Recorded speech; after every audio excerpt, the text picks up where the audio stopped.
So it's been about 6 months since the last time we ever made a video on fighters, right, Fee? Mm-hmm. And we got a ton of responses from the first one we did, which was literally just an explanation talking about how fighters may or may not be up to the expectations that people want to put it at. And the type of responses that we got were just by far the best ones we could have ever gotten, like ever. So, in spirit of fighters being released and us playing the beta and all this stuff, let's just go through the main points, the 4 key points that we have for the video that people just didn't seem to get. The first one is at the very beginning of the video, where I start pretty much praising the fighting game community, and I start basically saying that the fighting game community always goes in deep with every type of game that's a fighter, even fucking like Smash Bros, for instance, a game that basically is super simple but has a huge community around it that really look into each different character and all that type of stuff. Like the video pretty much starts out praising the people that really can look past all the things that I basically go into later on into the video.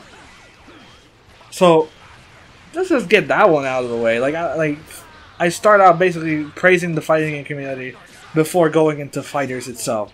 And the thing is, I praise the fighting game community for going to tournaments and doing all this like in-depth analysis and all that stuff. And I mentioned that casual gamers don't really fit into this, at least until fighters came around, right? And, yep. And if you've seen any interviews with the main producer of the game, which I'm sure you can find them, they're everywhere. I forgot which interview it was, but there was an interview where he specifically mentions that the entire point of Dragon Ball FighterZ is to bring in the casual audience from Dragon Ball and try and convert them to hardcore fighting game players. And the way they ended up doing that was by essentially making the game easy to play to a certain extent. And, feel free to interrupt me anytime, right? Like, it's like auto combos. You're right on the money. It's like just auto combos, easy attack inputs. The fact that every character basically shares the same inputs, there's no super unique input between characters. They all use the same standard control set, so you can pick up and play any character. It doesn't really matter. All that matters is execution. The sparking blast to regenerate health and all this type of stuff. While for the hardcore fighting game crowd, he basically wanted to focus on the 3v3 and how assists and all that other stuff would play into strategy, and that is more of what the hardcore is going to get into, at least according to the game, to the director himself that made the game. So the fighting part of it is super simple to get into. It's easy to do because auto combos are easy. As long as you have a semi-decent defense, you should be able to use the shit out of auto combos. Mm-hmm. And while it leaves room for more advanced players to go in and really maximize the amount of damage they do against players that don't. And there's room for everyone there. That was the one part that in that video where I never mentioned that type of stuff and people got mad about it, but I left it out for a reason. I left it out immediately right after that because I follow up with all that praise on the fighting game community, and I basically go into saying that that fighters doesn't bring anything new to the table and it only has nice graphics. And while people are reasonably mad at that, right? Mm-hmm. There is a reason why I stated that, and you know what it is, right? It's how the community just in general just handles things. It's like, and I mentioned Overwatch for a reason in that video, and again, everyone seems to miss it. But when talking about competitive and casual communities, there's always this bashing of heads, using fighters as an excuse to put down every other game that came before it. And while yeah, the graphics are amazing, and they did raise the bar for Dragon Ball games moving forward, everything else to anyone that has played the previous Dragon Ball games, and there's plenty of people who believe this, they would just argue that they took too much away from the game to make it feel like, you know, a Dragon Ball game completely. Like, sure, it has the characters and all that stuff, but it's missing some aspects of how the fights would work to really make it feel like a Dragon Ball level fight. And that's where the confusion from the intent of the video starts to come up, because the fighting game community knows that this is a fighting game first and a Dragon Ball game second. And so whenever you start bringing up the reason why people don't like it, because it's missing those casual elements that the previous game had, then it starts to cement the reason why I made the video in the first place, because the entire video is focusing around that casual versus competitive mindset from the get-go. The video isn't about, you know, criticizing the game. It's just we just criticize the idea of the things around it, basically, and how those things affect everything else. Because, like it or not, the discussion surrounding competitive or casual elements to a game affects what's going to happen going forward. Because developers see this shit. They read it.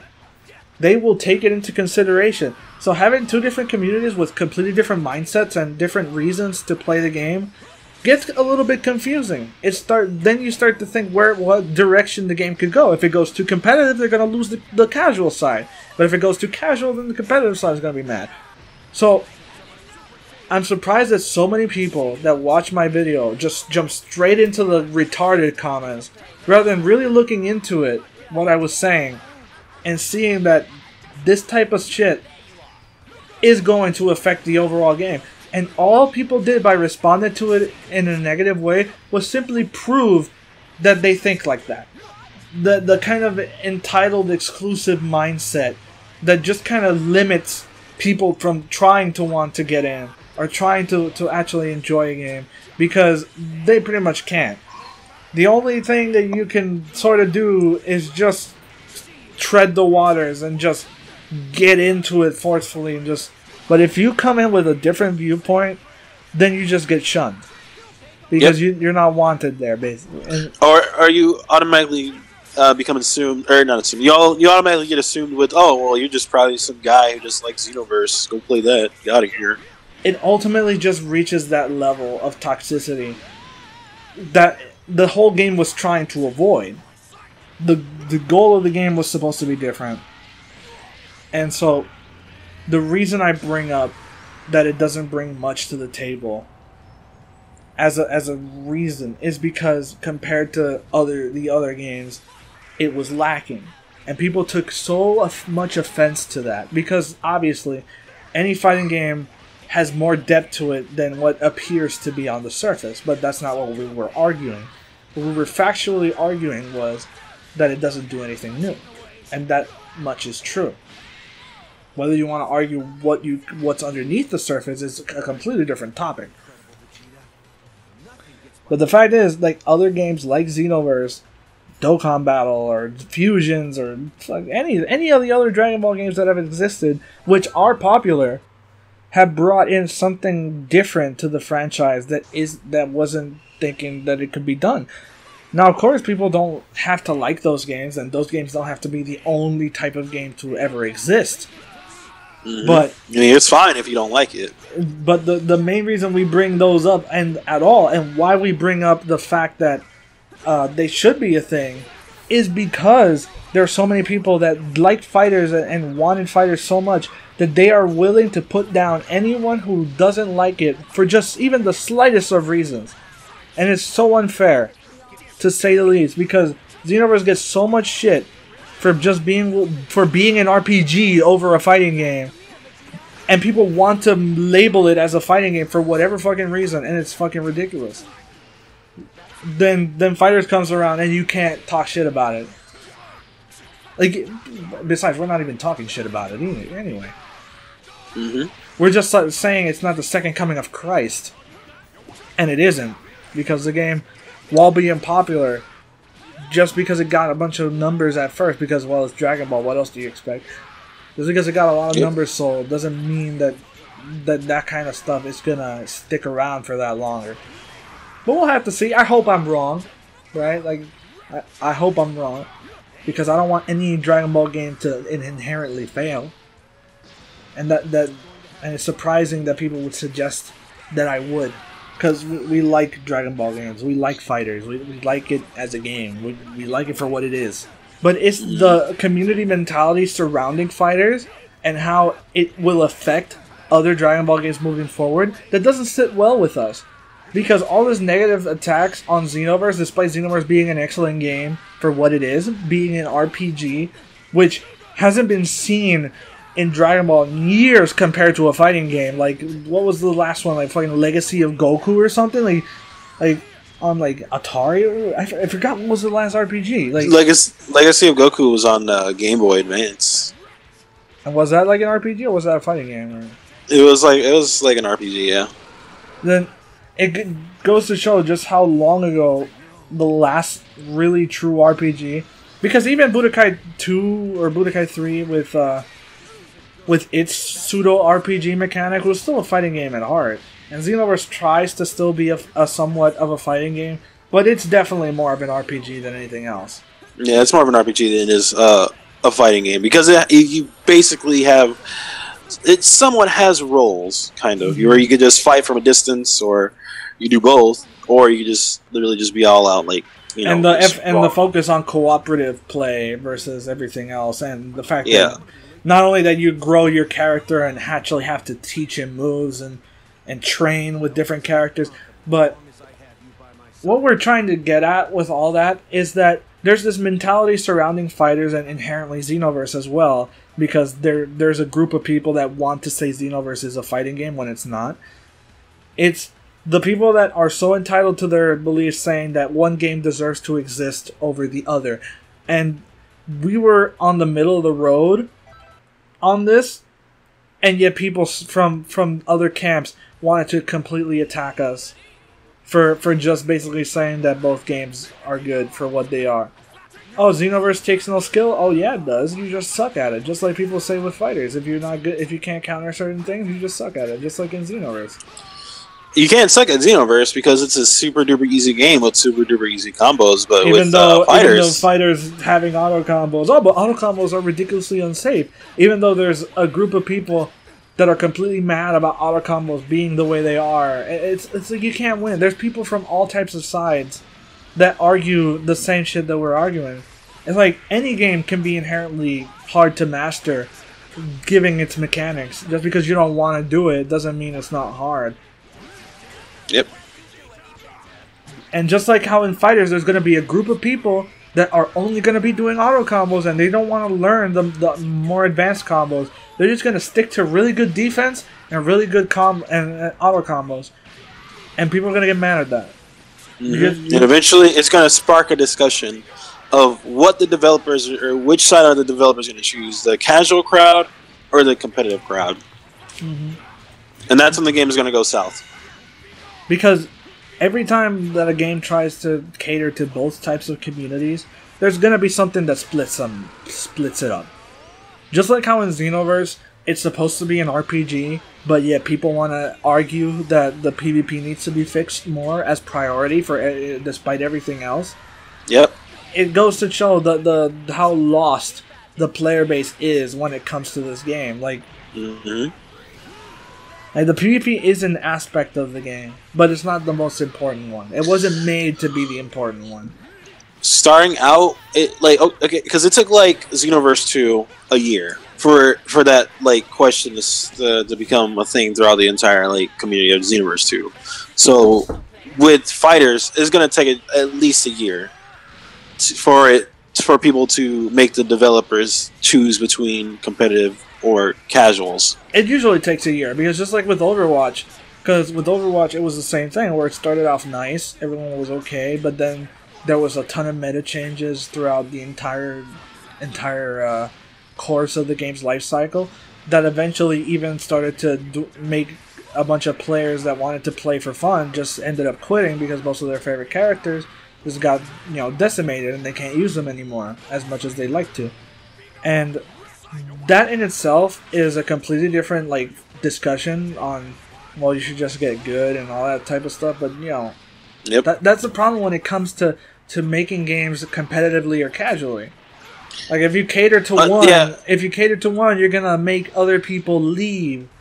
Just like there are people arguing that auto combos are too easy in fighters and are probably eventually gonna get tired and go to a different game because they don't think it's competitive enough. It's every game that has a community. Every game that has a community always have two different parties, and eventually those developers are gonna have to choose between those two different parties. They can't make both parties happy because neither of them are gonna be happy with whatever they choose to make both parties happy. And that pretty much, in a nutshell, is the entire point of our video. If no one got that part because they didn't want to go past it for the beginning of what I said, now you know.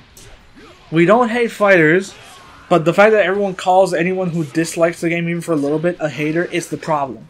That, in a nutshell, is the problem. And then it splinters off into all these other points that we discussed. And there's much more to it in the video because after that we go into what a Dragon Ball game should be.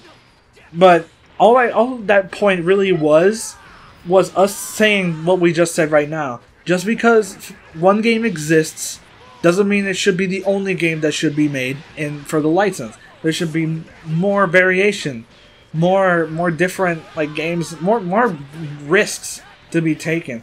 That's why we mention a lot more that we would rather a really good Dragon Ball RPG with a lot more to it than just fighting.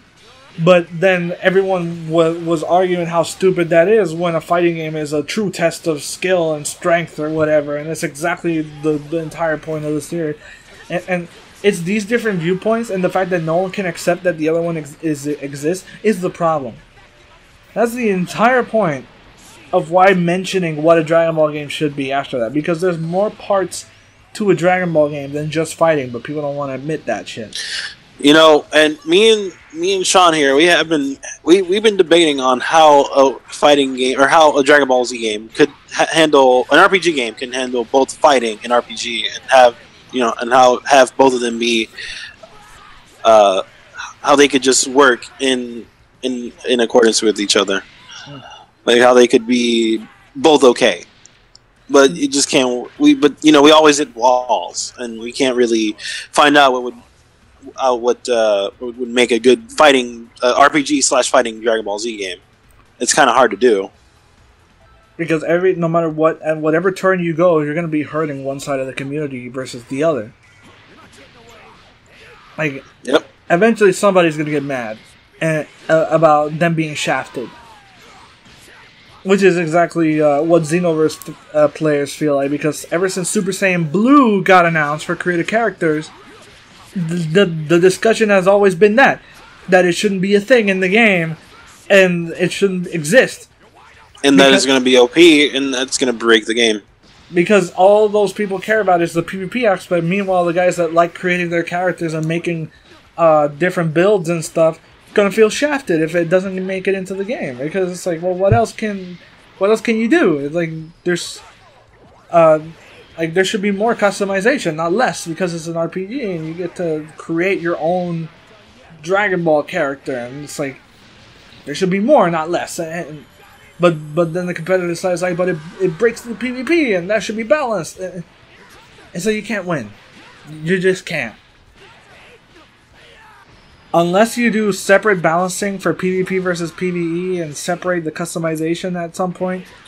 Or separate the effects of both and, go really in-depth with that.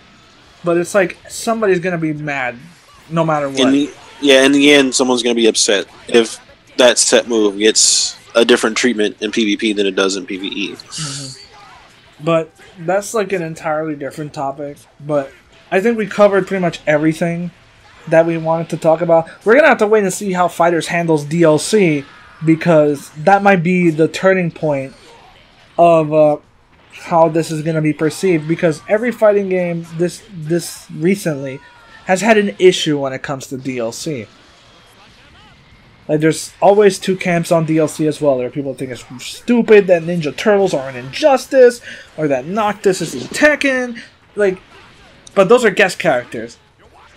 Fighters doesn't have to have that problem because they're using characters from the show, but it's still gonna have a problem that those characters should have been in the game in the first place. So that's or rather, which characters they choose from either the movies or the series, or from Dragon Ball because people want Master Roshi because the game would still be balanced, or they will want someone like Jiren, but they think he would be OP.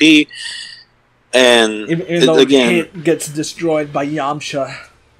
Yeah, it's like, I don't know, dude. It's like the way Fighters handles DLC is what's gonna decide the turning point of the game.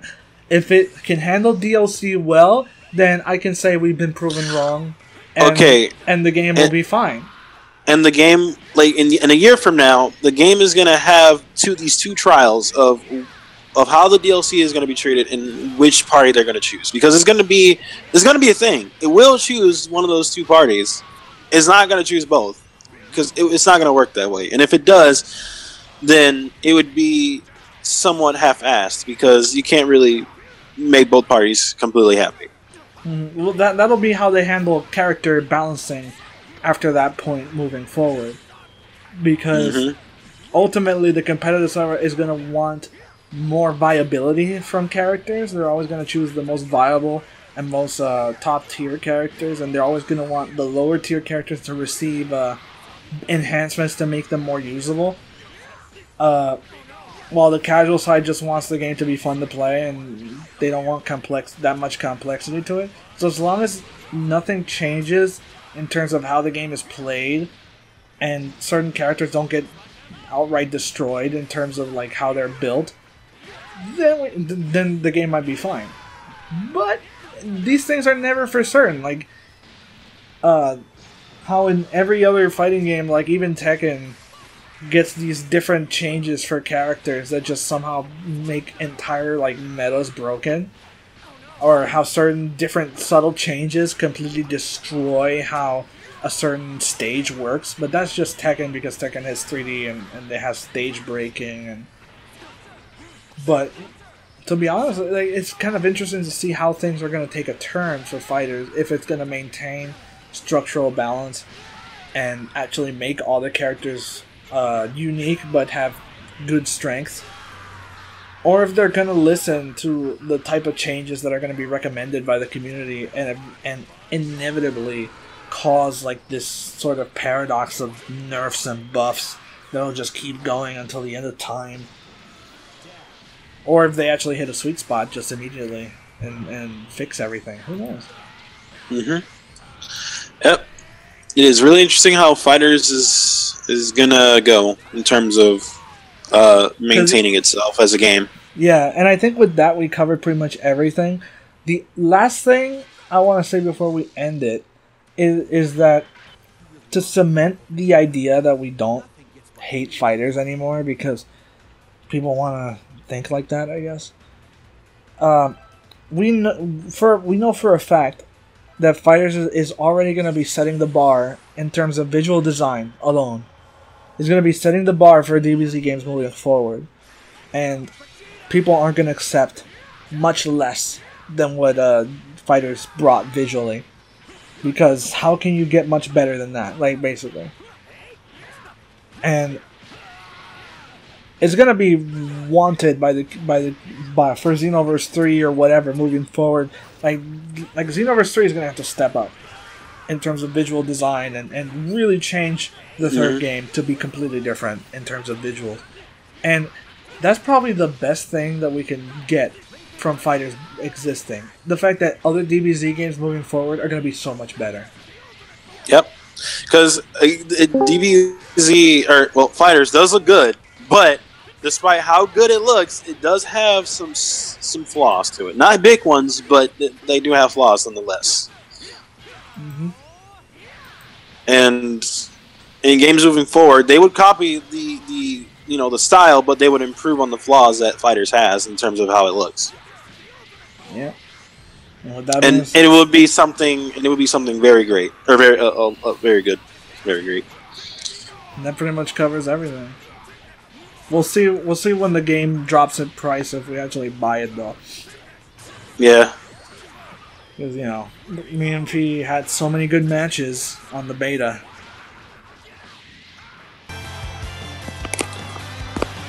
I want to like this game. I really do, but but I can't. I really, really can't.